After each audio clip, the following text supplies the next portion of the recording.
আমার সন্তান আমাকে পরিচয় দিতে দ্বিধাবোধ করছে, বিভিন্ন অফিসের পাড়ায় পাড়ায় ঘুরছে, ওর জন্য একটা চাকরি নেই। বিচারটাই সঠিক হয়নি, আমরা ষড়যন্ত্রের শিকার। আমি বড়ই বাড়িতে যুদ্ধে করেছি, তখন আমি ছিলাম পাথরের চর ক্যাম্পে। আমার পার্শ্ববর্তী ক্যাম্প মাত্র 1 কিলোমিটার দূরে। আমাদের অনেক মানুষের সেখানে প্রাণহানি হয়েছে, ভারতের শত শত লোকের প্রাণহানি হয়েছে, কিন্তু বিনিময় কি পেলাম? আমি পেলাম বিদ্রোহী তকমা। আজ আমার সন্তান আমাকে পরিচয় দিতে দ্বিধাবোধ করছে, তার কষ্ট লাগছে।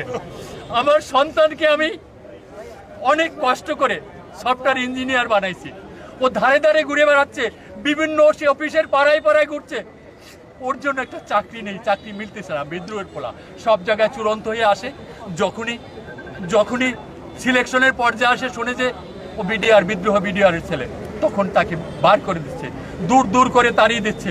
আমার সন্তান আমাকে প্রশ্ন করছে, বাবা কি চাকরি করলে?